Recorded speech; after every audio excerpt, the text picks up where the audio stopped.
Bismillah, Assalamualaikum warahmatullahi wabarakatuh. Innal hamdalillah nahmaduhu wa nasta'inuhu wa nastaghfiruh wa na'udzu billahi min sururi anfusina wa min sayyiati a'malina may yahdihillahu fala mudhillalah wa may yudlil fala hadiyalah. Amma ba'd. Baik teman-teman semua, alhamdulillah di hari ini kita bisa bertemu kembali di pelajaran Quran hadis ya. Dan kemarin kita sudah sampai di pelajaran yaitu nun mati atau tanwin bertemu dengan huruf-huruf izhar ya. Sekarang kita masuk ke pelajaran yang selanjutnya yaitu idgham bi gunnah ya. Jadi silahkan dibuka bukunya halaman 15. Apa itu idgham ya? Idgham itu dalam bahasa Arab berarti memasukkan ya. Jadi arti bahasa Arab dari idgham itu adalah memasukkan. Sedangkan dalam ilmu tajwid berarti memasukkan satu huruf ke huruf berikutnya sehingga menjadi huruf yang bertasydid ya. Adapun idgham bi gunnah adalah memasukkan dua huruf tersebut dengan dibaca dengung ya. Jadi dua huruf ini dibaca dengan dengung ya. Jadi dimasukkan dua huruf tersebut dan dibaca dengung. Nun mati atau tanwin dibaca dengan idgham bi gunnah apabila bertemu dengan salah satu dari 4 huruf ya. Jadi apa saja huruf-huruf tersebut ya? Yang pertama itu ada huruf ya. Dan selanjutnya ada huruf nun dan ada huruf mim, kemudian ada huruf waw ya. Nah, untuk contoh-contohnya silakan coba diperhatikan contoh yang ada di buku ya. Yang pertama yaitu nun mati atau tanwin bertemu dengan huruf ya ya. Contoh yang pertama cara bacanya seperti ini. Mayyaqulu. Bapak ulangi sekali lagi. Mayyaqulu. Nah, jadi seperti itu ya. Itu untuk contoh yang nun mati bertemu dengan ya. Contoh kalau misalkan tanwin bertemu dengan huruf ya yaitu wujuhun yawma izin khashi'ah. Ya, Bapak ulangi sekali lagi. Wujuhun yawma izin khashi'ah. Jadi didengungin sekitar 2 harokat ya. Gak boleh kurang, gak boleh lebih ya. Jadi cukup 2 harokat saja. Dan contoh huruf yang kedua yaitu nun mati atau tanwin bertemu dengan huruf nun.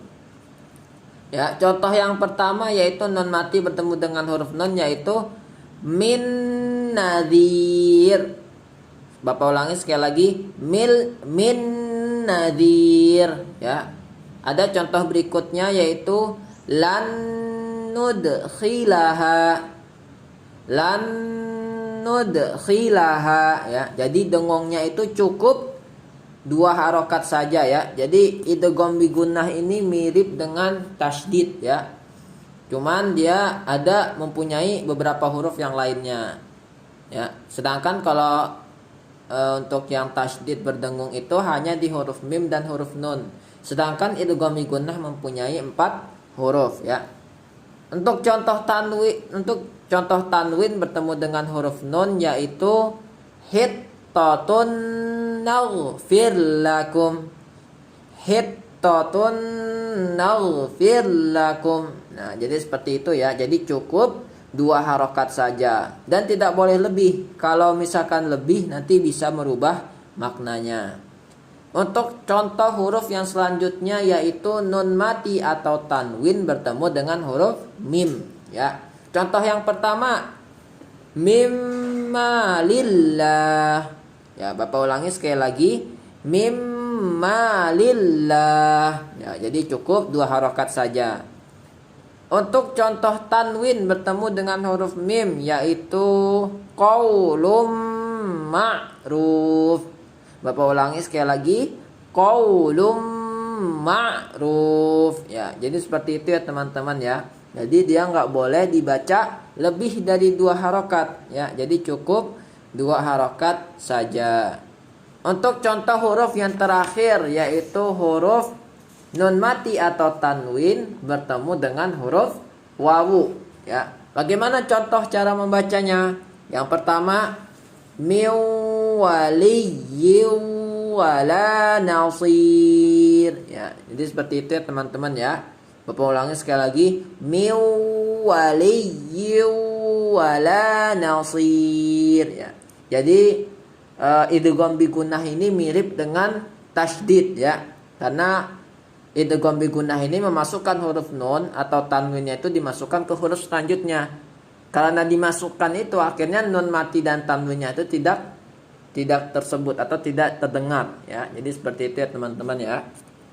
Nah, sekarang kita lanjut ke pelajaran selanjutnya lagi. Kalau yang tadi kan idgham bi gunnah. Nah, kalau yang sekarang itu idgham bila gunnah ya.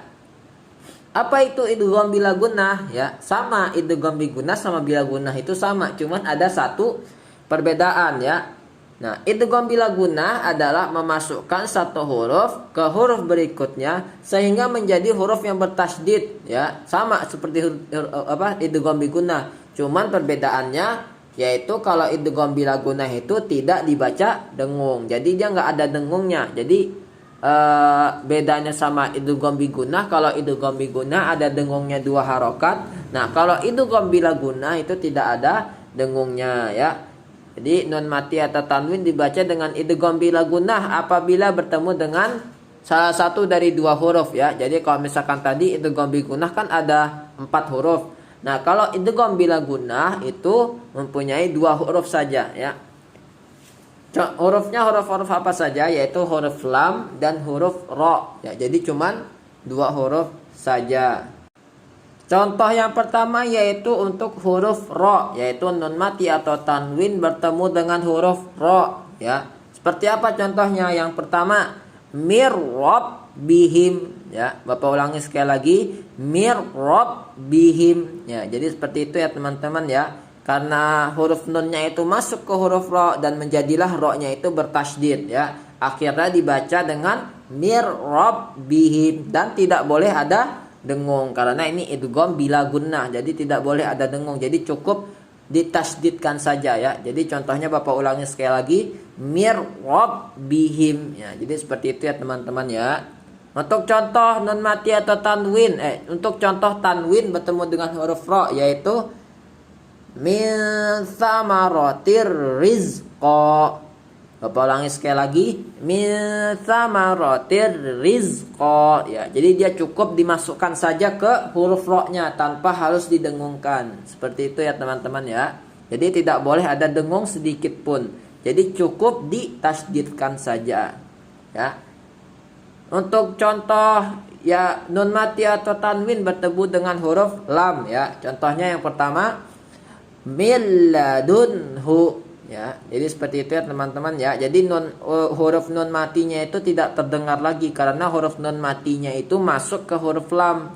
Maka dari itu karena masuk ke huruf lam itu akhirnya huruf lamnya itu jadinya bertasydid ya. Jadi dibacanya min ladunhu ya. Jadi seperti itu ya teman-teman ya. Itu untuk nun mati bertemu dengan huruf lam ya. Untuk contoh selanjutnya yang tanwin bertemu dengan huruf lam yaitu wailul lil mutaffifin ya.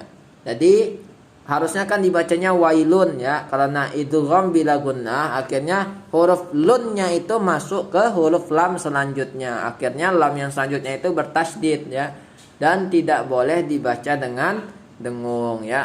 Jadi cara bacanya wailul lil mutaffifin ya. Jadi seperti itu ya teman-teman ya. Ya, untuk hari ini kita cukupkan untuk idgham bi gunnah dan idgham bila gunnah dulu. Untuk tugasnya silahkan seperti yang pelajaran yang sebelumnya, yaitu silahkan teman-teman contohkan masing-masing dari hukum idgham bi gunnah dan idgham bila gunnah, dibaca contoh-contohnya lalu direkam dengan voice note ya. Kemudian tugas yang kedua yaitu teman-teman semua cari di Al-Quran contoh dari masing-masing huruf dari idgham bi gunnah dan idgham bila gunnah. Contohnya untuk nun mati atau tanwin bertemu dengan hurufnya contohnya seperti apa idgham bi gunnah. Terus Yang kedua, nun mati atau tanwin bertemu dengan huruf nun seperti apa contohnya ya. Jadi seperti itu dan seterusnya ya. Seperti yang minggu kemarin ya teman-teman ya. Ya, jadi seperti itu. Berarti contohnya ada 1, 2, 3, 4, 5, 6. Jadi ada 6 contoh. Dicari di dalam Al-Quran dan diusahakan supaya tidak sama dengan yang di buku ya. Jadi seperti itu ya teman-teman ya. Jadi jika ada pertanyaan atau masih kurang paham, silahkan ditanyakan ya. Cukup sekian pembelajaran hari ini. Insya Allah kita bertemu lagi di minggu selanjutnya ya. Jika ada pertanyaan silahkan ditanyakan.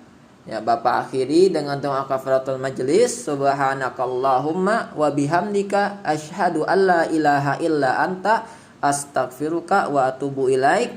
Semangat terus belajarnya dan jangan lupa pelajaran yang sudah dipelajari diulang-ulang kembali.